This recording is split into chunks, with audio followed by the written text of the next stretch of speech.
So in a large population, past records show that 1 in 200 adults has a particular allergy.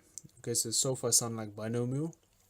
In a random sample of 700 adults selected from population, estimate the mean and standard deviation. Okay, so this is actually quite easy. So first things first, we need to model this as a binomial distribution. We know this because we have a random sample size of 700 adults. And we know that the proportion of these adults with an allergy is 1 out of 200. So that's literally an N and P right here. Now to get the mean is just simply N times P. So 700 times 1 over 200. That just gives us 3.5. So that is the mean number of adults with allergies.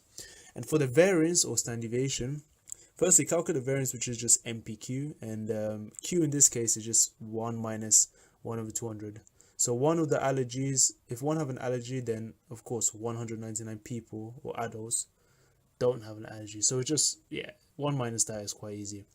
Multiply them all together and you get this value. And to get the standard deviation, well, just square root the variance. And that's it, guys. You get 1.866.